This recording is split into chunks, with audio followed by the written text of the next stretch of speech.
వ్యక్తుల విషయం తులసిరెడ్డి గారు ఎమ్మెల్యేల ఫిరాయింపుల పర్వం కొనసాగుతున్నాడు. నేను ఇద్దరు జాయిన్ అయ్యారు, మళ్ళీ 2 రోజులు ఇంకోళ్ళు ముహూర్తం పెట్టుకున్నారు. నేను జలీల్ ఖాన్ ఒక లెక్క చెప్పారు, ఇంకో 16 మంది ఉన్నారు, మొత్తం 30 మంది పూర్తవుతారు మే 15 కానీ. సరే చూద్దాం ఎంతమంది వెళ్తారు. అయితే ఈ సందర్భంగా మాట్లాడుతూ 1,00,000 కోట్ల అవినీతి అనే దాన్ని తీవ్రంగా వ్యతిరేకిస్తూ ఏపీ ముఖ్యమంత్రి చంద్రబాబు అసలు భూముల అమ్మకం లేదు, ఏం లేదు అంటే మీరు ఏదో నోటికి మాట వస్తే రాయడం, పుస్తకాలు రాసేయడం, ఇట్లాంటి దౌర్భాగ్యం ఆయన చాలా పెద్ద పదం వాడారు. దౌర్భాగ్యం చీగొట్టాలి, దగ్గరికి చేరనివ్వకూడదని చెప్తూ నేను రాయలసీమ నుంచి వచ్చాను, మీరు రాయలసీమ నాయకుడు కాబట్టి నేను రాయలసీమ నుంచి వచ్చాను, నేను గట్టిగా ఉండాలనుకుంటే ఎవరు తోకాడించారని ఒక హెచ్చరిక కూడా చేశారు ఆయన.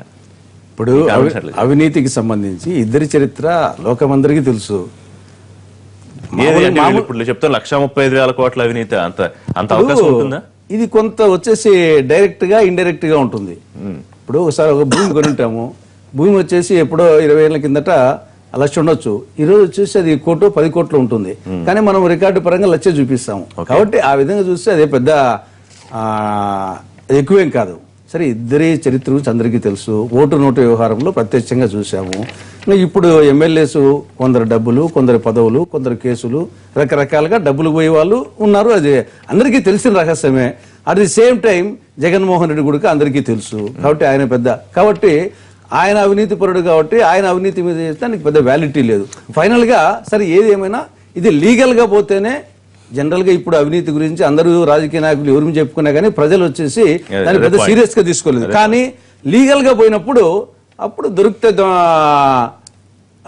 దొంగ, దొరక్కుంటే దొర అనే టైపు లీగల్ గా పోతే అప్పుడు ఆటోమేటిక్ గా చట్టబద్ధంగా ఎవరైనా తెలుగుదేశం అవసరం.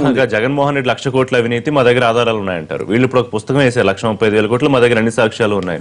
ఎందుకు మరి ఇద్దరు కోర్టులకు వెళ్ళొచ్చు కదా? కోర్టులే వస్తాయి, మరి అది కూడా పోవాలా? పోతారనుకుంటాను. సరే, ఇది కూడా పబ్లిక్ లో చెప్పడం అనేది ఒక ఉంది, కానీ దీన్ని పెద్దగా ప్రజలు సీరియస్ గా తీసుకోవడం లేదు. కాకపోతే ఏమంటే సరే న్యాచురల్ గా జరుగుతూ ఉంటుంది. కానీ ఫైనల్ గా తెగాలంటే గన వాళ్ళైనా పోవాలా, వీళ్ళైనా పోవాలా, ఇద్దరైనా పోవాలా. ఫైనల్ గా వచ్చేసి అది లీగల్ గా పోయినప్పుడే దానికి ఏదో ఒకటి ఒక పరిష్కారం లభిస్తుంది. బహుశా పోతారనుకుంటాను. మరొక అంశం కూడా ఏంటంటే కేంద్రం నుంచి వచ్చే విభజన హామీల గురించి ఆ ఇబ్బందులు అధిగమించాలంటే సహకారం మరొకసారి గుర్తు చేశారు ముఖ్యమంత్రి గారు. కరెక్ట్ గా జాయినింగ్ సందర్భంలో ప్రతిసారి ఈ మాట మాట్లాడుతూ ఉన్నారు. ఎవరో ఒకళ్ళు 2 రోజులకి జాయిన్ అవుతున్నారు. ప్రతి సందర్భంలో కేంద్రం నుంచి మనకి నిధులు రావాలి, కష్టాల్లో ఉన్నామని. రెవెన్యూ లోటు కూడా 16,000 కోట్లకి 2,500 కోట్లే వచ్చిందని. ఇదంటే ఈ పర్వం ఇలా కొనసాగుతూనే ఉంటుందా? ముఖ్యమంత్రి ప్రతి సందర్భంలో అడుగుతూ ఉంటారు, వాళ్ళు ఏదో ఒకటి తర్వాత కౌంటర్ ఇస్తూ ఉంటారు బీజేపీ. ఇప్పుడు యాక్చువల్ గా విభజన చట్టం ప్రకారము ఓవరాల్ గా అన్ని తీసుకుంటే Kadapa steel plant, Dugarajapatnam, special category ఇవన్నీ తీసుకుంటే దాదాపు 5,00,000 కోట్ల రూపాయలు చట్టము ప్లస్ ఆ స్పెషల్ కేటగిరీ పార్లమెంట్ అనౌన్స్మెంట్ ప్రకారంగా దగ్గర అంటే కరెక్ట్ గా మనం వచ్చేసి డొక్యుమెంటేషన్ కాకుండా దాదాపు 5,00,000 కోట్ల రూపాయలు రావాలా. కానీ ఇప్పటి వరకు 22 నెలలు అయింది. నాకు తెలిసి 5,000 కోట్ల రూపాయలు వస్తుంది. అంటే విష్ణు చెప్పొచ్చు వేరేటి ఉన్నాయి, వేరే డిపార్ట్మెంట్లుగా వచ్చే నేషనల్ హైవేస్ ఇంకోటి అది కాదు. చట్ట ప్రకారంగా హామీ ప్రకారంగా రావాల్సిన 5,00,000 కోట్ల రూపాయలు. దాంట్లో ఇంతవరకు వచ్చింది అన్ని కలిపితే గన 5,000 కోట్ల రూపాయలే. డెఫినెట్ గా వచ్చేసి 1% వచ్చింది, 99% రావాలా. కాబట్టి అది డెఫినెట్ గా అది కేంద్రం రాష్ట్రానికి చేస్తున్నటువంటి అన్యాయం.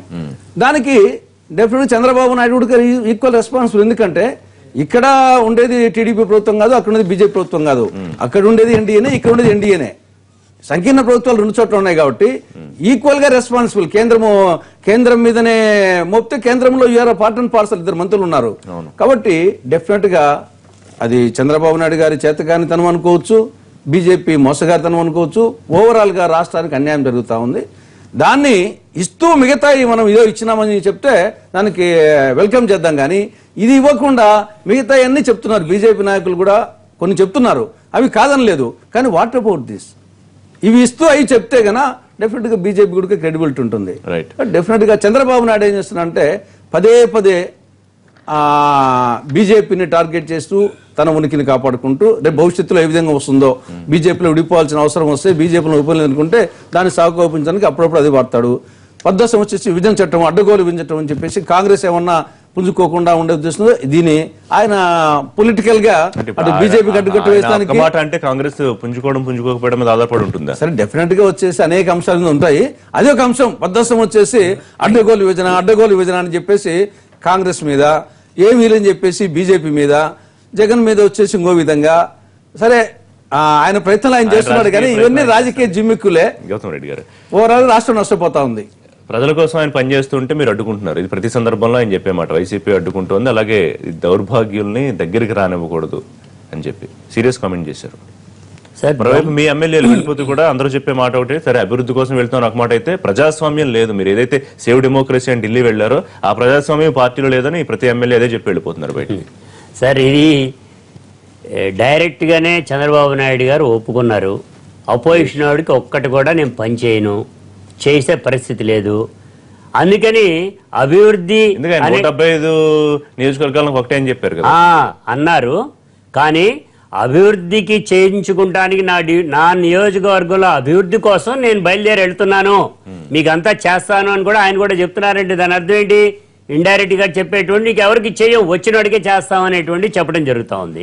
వాళ్ళు నిప్పు నిప్పు నిప్పు అనుకుని మాట్లాడానే నా తుప్పే ఉందో మాకైతే అర్థం కావట్లేదు. కానీ ఆయనకి క్రెడిబిలిటీ ఉంది అనేటువంటి మాట అన్నప్పుడు ఆ క్రెడిబిలిటీని నిరూపించుకోవాల్సినటువంటి బాధ్యత కూడా ఉన్నది కదా.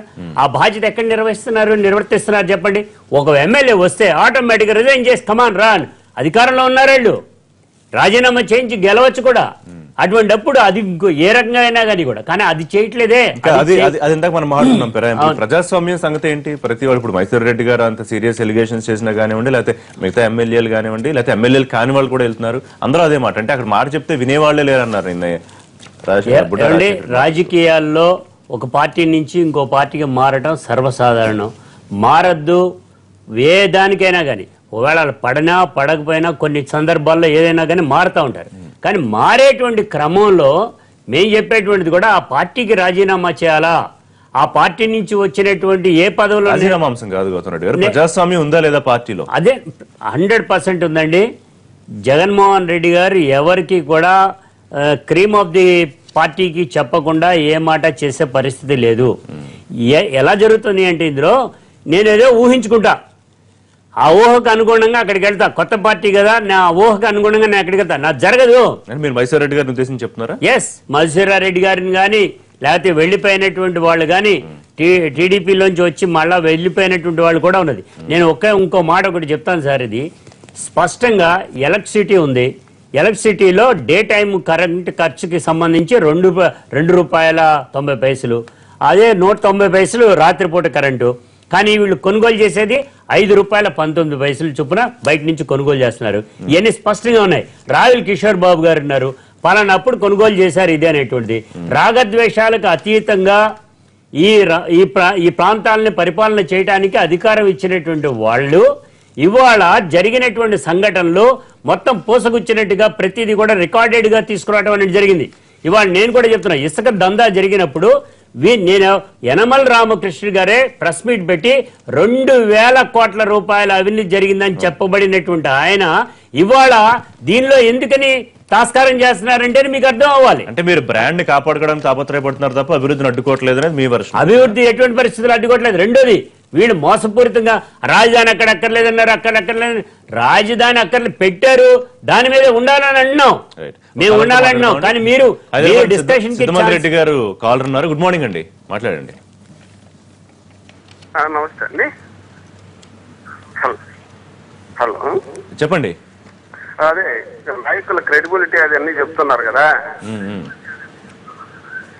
మీరు చెప్పిన సీనియర్ నాయకుడు ఒకసారి 1,00,000 కోట్లు, మీ టీవీ వాల్యూమ్ తగ్గించాలి సార్, డైరెక్ట్ ఇక్కడ 1,00,000 కోట్ల ఆథర్ అనేది ఆయన కదండి. మళ్ళీ ఒకసారి చెప్పండి. హలో, చెప్పండి. ఆయన 1,00,000 కోట్ల ఆథరు మైసూరారెడ్డి గారు ఆయనేనండి. ఫస్ట్ టర్మ్ లో తెలుగుదేశంలో ఉన్నప్పుడు ఆ కామెంట్ చేశారు. ఓకే. మళ్ళీ తర్వాత ఇప్పుడు ఒకసారి మీ టీవీలోనే జగన్ కున్నది క్రెడిబిలిటీ ఒకటేను, ప్రజాబలమేను, ఉన్న ఆస్తులు అప్పులు సరిపోతాయి అని మీ టీవీలోనే డిబేట్ కి ఇచ్చారండి. మళ్ళీ ఇప్పుడేమో మళ్ళీ రివర్స్ మాట్లాడుతున్నారు. ఈ నాయకులకి ఏమి క్రెడిబిలిటీ ఉంది అని నేను అడుగుతున్నా. రైట్ అండి, గుడ్ పాయింట్ వెంకయ్య గారు. రైట్, మరొక కాలర్ ఉండండి. విరుకోండి. షరీఫ్ గారు నమస్తే అండి. నమస్తే అండి. చెప్పండి షరీఫ్. అక్కడ ఉన్న పెద్దలందరూ నమస్తే అండి. హలో, చెప్పండి. మీరు డైరెక్ట్ ఫోన్ లో మాట్లాడాలి షరీఫ్ గారు, టీవీలో వినొద్దు. లేదు సార్, ఇప్పుడు ఈ ఎమ్మెల్యే ఇప్పుడు కాంగ్రెస్ పార్టీ అన్యాయం చేసింది అని చెప్పి గతంలో ప్రచారం చేసి వాస్తవంగా మేమందరం వైసీపీ చేశాము, చాలా వరకు మైనార్టీస్. ఓకే. అటువంటిది ఇప్పుడు వీళ్ళందరూ పార్టీలు మారి వెళ్ళిపోతున్నారు, జగన్ గారు అందరినీ ఎవరిని సరిగ్గా పట్టించుకోవట్లేదని చెప్పి ప్రచారం చేస్తున్నారు. ఇది ఎంతవరకు కరెక్ట్ అండి? జగన్ గారు కూడా ఒకసారి పునరాలోచించుకోవాలా? మీరు ఎవరి వైపు లోపం ఉందనుకుంటున్నారు? ప్రజాస్వామ్యం లేదని ఎమ్మెల్యేలు వెళ్ళిపోతున్నాం అని చెప్తున్నారు. వాళ్ళది లోపం ఉందా లేదా పార్టీలో లోపం ఉందనుకుంటున్నారా మీరు? అంటే ఇప్పుడు పోయిన ఎమ్మెల్యేలందరూ కూడా పోయిన చాలా వరకు డబ్బు కోసం పోతున్నారు అనేది చూడడానికి అది ఆలోచన విషయం అండి. అందరూ డబ్బుల కోసం ఇప్పుడు విజయనగరం ఆయన ఉన్నారు, ఆయన డబ్బుకి పోయే వ్యక్తి ఏం కాదు నాకు తెలిసినంత వరకు. ఇప్పుడు నిన్న గొట్టిపాటి రవి గారు ఉన్నారు, ఆయన మంచి డబ్బున్న వ్యక్తే. వీళ్ళు పోతున్నారంటే ఆలోచించాలా, జగన్ గారు కూడా కొద్దిగా మార్పు చేసుకుని కొద్దిగా చేసుకుంటే బాగుండు. నెక్స్ట్ వైజాగ్ నుంచి కిషోర్ గారు, నమస్తే అండి. నమస్కారం అండి. నాకున్న అనుమానం ఏంటంటే ఈ రాజ్యసభ ఎంపీ సీటు కోసము కింద మీద పడి మరి ఎవరు స్పాన్సర్ చేశారో ఇన్ని కోట్లు స్పాన్సర్ చేసుకుంటున్నారు. అది వెళ్ళేది బీజేపీ పార్టీగా టీడీపీకి వెళ్తుందా ఎంపీ సీటు మనకు తెలియదు. కానీ ఈ రకంగా చేయడము, స్పీకర్ సైలెంట్ గా ఉండడము, బీజేపీ అంతకన్నా సైలెంట్ గా ఉండడము, రాజ్యాంగాన్ని రేప్ చేస్తున్నట్టు వీళ్ళు ఇష్టం వచ్చినట్టు చేస్తూ ఉంటే ఏంటి? Who's responsible? పీపుల్ ని అవమానపరుస్తారు. ఉండడమే బెటర్ కిషోర్ గారు. Anyway, thank you. దినకర్ గారు, మీరు చెప్పండి, ఈ అవినీతి గురించి సరే తప్పుడు ఆరోపణలు అన్నారు, మరి దాని గురించి మీరే విచారణ వేసుకోవచ్చు కదని వీళ్ళు అడుగుతున్నారు. ఏం జరిగే అవకాశం ఉంది? మరోవైపు ప్రతిసారి అడ్డం పడుతున్నారు అన్న పాయింట్ ముఖ్యమంత్రిగా ప్రతి సందర్భంలో ఉంటారు. బ్రాండ్ ఇమేజ్ కాపాడుతామని మీరు, బ్రాండ్ ఇమేజ్ కాపాడే ప్రయత్నం మేము చేస్తున్నామని వీళ్ళు. ఇప్పుడు గతంలో రాజ్ ఆఫ్ కరప్షన్ వేసినప్పుడు తదనంత పరిణామాల్లో ఏం జరిగిందో ఈ రాష్ట్రంలో మనం గమనించాం. ఏ విధమైనటువంటి 13 కేసులు, దాని నుంచి లక్ష్మీనారాయణ గారు రావటము, ఆ ఎవిడెన్స్ అన్ని గ్యాదర్ చేసి చట్టపరంగా తీసుకున్నటువంటి చర్యలు, ఈడీ అటాచ్మెంట్లు కావచ్చు, అన్ని చూసాం. అంటే ఏదైనా ఒక సోర్స్ ఆఫ్ ఇన్ఫర్మేషన్ ఇచ్చినప్పుడు దాని యొక్క మ్యాగ్నిఫికేషన్ అనేది పర్ఫెక్ట్గా విత్ పర్ఫెక్ట్ ఎవిడెన్స్ ఉంటే దాని ఇది ఆ విధంగా ఉంటుంది. ఏంటంటే ఒక రకమైనటువంటి ఎప్పుడైతే 1,00,000 కోట్ల పైచీలకు కరప్షన్ జరిగింది అనేది కొంత ఎవిడెన్స్, కొలాబరేటివ్ ఎవిడెన్స్ ఉండబట్టి ఆ రోజు ఆయన్ని ఆ విధమైనటువంటి కేసులు అవన్నీ ఫేస్ చేయటము, లాస్ట్కి ఐఏఎస్లు కూడా ఎక్కడున్నారో మనం గమనించాం. చాలా మంది ఏ పరిస్థితుల్లోకి వెళ్ళిపోయారో, వాళ్ళు ఎంత బాధపడుతున్నారు అనేది. ఇవాళ ఏదో దాన్ని డైవర్ట్ చేయటం కోసం అంతకన్నా ఏదో ఎక్కువ జరిగిపోయిందనే కలరింగ్. అసలు ఒక ఫిగర్ వేసేటప్పుడు 13 జిల్లాలు, అందులో కూడా లోటు బడ్జెట్ ఉంది, రెవెన్యూ లేదు. మీరు కూడా వెళ్తున్నారు ఎక్కడ కేంద్రంకి వెళ్ళి అక్కడ డబ్బులు లేవు, మీరు కొంచెం సాయం చేయండి అని అప్పుడప్పుడు ఈయన కూడా చెప్పారు అనేది ఏదో వస్తా ఉంది. మరి కాదు, అది కాదు కదా, కాదు అక్కడ ఇబ్బంది ఉంది, డబ్బులు లేవని చెబుతానే ఇంత కరప్షన్ జరిగిందని చెబుతున్నా. అంటే వాళ్ళ యొక్క మాటల్లోనే ఉన్న వ్యత్యాసం ఏంటనేది స్పష్టంగా కనపడుతుంది. ఒకటి. రెండోది ఆగండి, ఒక నిమిషం ఉండండి, ఎందుకు నేను మాట్లాడితే చాలా వస్తాయి, వద్దు ఆగండి. ఇక విభజన హామీలకి సంబంధించినటువంటి అంశాల దగ్గరకు వచ్చేటప్పటికి ఆ రోజు కాంగ్రెస్ కి అవకాశం ఉంది, కొన్ని అడ్వాన్స్డ్ గా కొన్ని చేసే అవకాశం ఉన్నా కానీ కనీసం ఒక 30% హామీలన్నా ఫుల్ఫిల్ చేసి ఒక సోర్స్ ఆఫ్ కనుక క్రియేట్ చేసినట్టయితే ఇవాళ ఇంత దయనీయమైనటువంటి పరిస్థితి ఉండేది కాదు. మొత్తానికి మూల కారణం కాంగ్రెసే. కాంగ్రెస్ చేసినటువంటి చేతగానితనం వల్ల అచేతన పరిస్థితుల్లోకి వెళ్ళి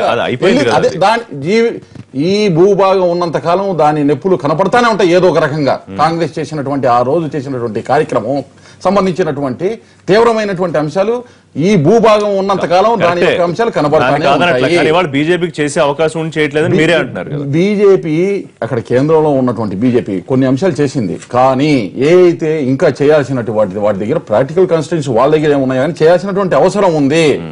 వాటిని ఒక్కొక్క ఇప్పుడు ఉమాభారతి గారే అన్నారు, నాకు బాధగా ఉంది ఫండ్స్, మరి దానికి ఏం సమాధానం చెప్పాలి?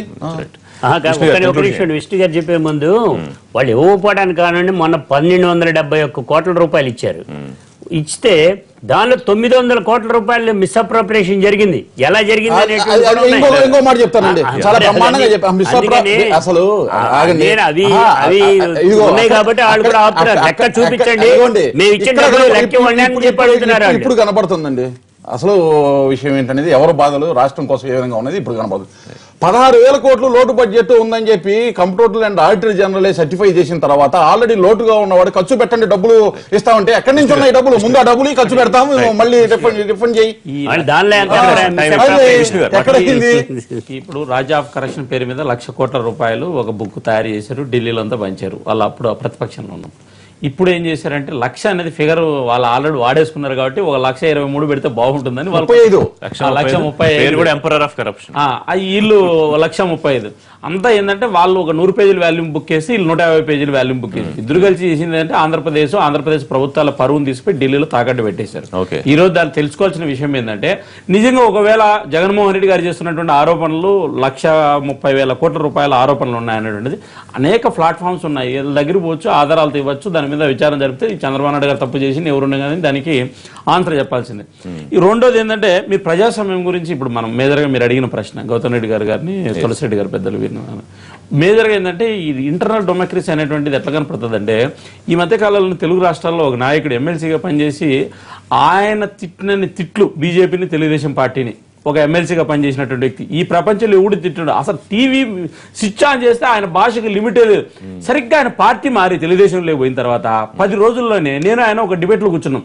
ఆయన ఎంత చక్కగా చెప్పాడండి తెలుగుదేశం పార్టీ గురించి అంటే వీళ్ళు ఏంటంటే ఆ పదాన్ని మనం వాడద్దు కానీ వాళ్ళు మనం అంటే రాజకీయాల్లో ఎంత అనైతికత అంటే కొంత మాలాంటి వాళ్ళకి సిగ్గేస్తుంది. 20-22 ఏళ్ళు ఒకే రాజకీయ పార్టీని నమ్ముకొని విద్యార్థి దశ నుంచి పనిచేసేటువంటి వాళ్ళకు వీళ్ళు కూడా నీతి గురించి కరప్షన్ గురించి నైతికుల గురించి పార్టీ మార్పుల గురించి అయితే ఒకటి మీరు మేజర్ గా ఒకటి ఏంటంటే ఇంకొకటి చెప్పాలి ఇక్కడ ఏంటంటే ఈ జాతీయ పార్టీలకు ప్రాంతీయ పార్టీలకు కొంత తేడా కనపడుతుంది. ఈ ఇంటర్నల్ డెమోక్రసీ అనేటువంటిది మైసూరారెడ్డి గారు నన్ను పోతూ ఒక లేఖ రాసి చెప్పడం జరిగింది. ఆయన పెద్దోడు, ఆయన స్థాయి నాది కాదు, ఆయన ఎందుకు మాట్లాడే ఏ సందర్భంలో మాట్లాడి నాకు తెలియదు.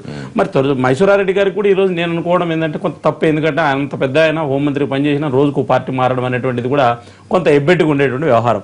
ఒక్కటి ఈ యొక్క కుటుంబ వారసత్వ రాజకీయాలు నడిపేటువంటి లిమిటెడ్ కంపెనీ లాంటి పార్టీలు నడిపేటువంటి పార్టీలు ఎప్పుడు కూడా అంతర్గత ప్రజాస్వామ్యం ఉండదు. మరి ఏం ప్రజాస్వామ్యం చూసి వీళ్ళందరూ పార్టీలు మారి ఆ పార్టీలో పోతున్నా నాకు తెలియదు. ఎందుకంటే ఒక్క సెకండ్లో చెప్తాం, కేసీఆర్ గారు, కేటీఆర్ గారు, కవిత గారు, ఈ జగన్మోహన్ రెడ్డి గారు ఆయన కేసుల్లో ఇబ్బంది పడితే వాళ్ళ అమ్మ పార్టీ అధ్యక్షులు అయింది. తెలంగాణలో పార్టీ విభజన జరిగితే ఇక్కడ కూడా షర్మిల గారిని అధ్యక్షుడిగా చేయడం జరిగింది. కర్ణాటక పోతే దేవేగౌడ గారి తర్వాత కుమారస్వామి వచ్చాడు. తమిళనాడుకు పోతే కరుణానిధి గారు, వారి తర్వాత స్టాలిన్ వచ్చాడు. లేదా ఉత్తరప్రదేశ్లో అధికారంలో వేసి ములాయం తర్వాత వచ్చినటువంటిది అఖిలేష్ యాదవ్ వచ్చాడు. లల్లూ ప్రసాద్ యాదవ్ గారు ముఖ్యమంత్రిగా జైలుకు పోతే వాళ్ళ భార్యను తీసుకొచ్చి ముఖ్యమంత్రి చేసినటువంటి పరిస్థితి.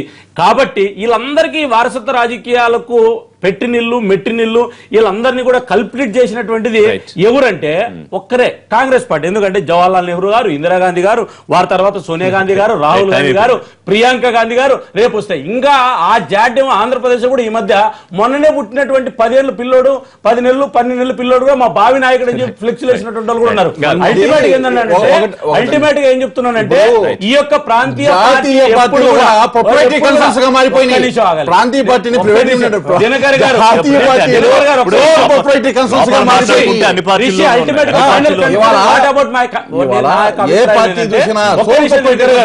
మిమ్మల్ని విమర్శించలేదు ఒక్క నిమిషం. అల్టిమేట్ గా నా ఉద్దేశం ఏంటంటే ప్రాంతీయ పార్టీలు ఎప్పుడు కూడా ప్రజాస్వామ్యం అనేటువంటిది అది సమోసాలో ఏ రకంగా అయితే మనం చూస్తామో కొన్ని అంశాలను, కాబట్టి ఎప్పుడు కూడా ప్రజాస్వామ్యంలో ప్రాంతీయ పార్టీల్లో అవి ఒక కుటుంబానికి సంబంధించిన పార్టీలాగే మిగిలిపోతాయి. అందుకే దానికి ఎప్పుడు కూడా లైఫ్ ఉండదు.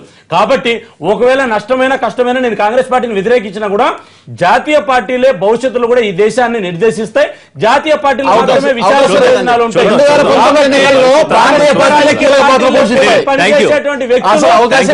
ప్రజాస్వామ్యం గురించి అవకాశమే లేదు. Thank you very much live షోలో పార్టిసిపేట్ చేసినందుకు. ఇదే వాళ్ళ లైవ్ షో. మరిన్ని లైవ్ అండ్ పొలిటికల్ అప్డేట్స్ కోసం చూస్తూనే ఉండండి.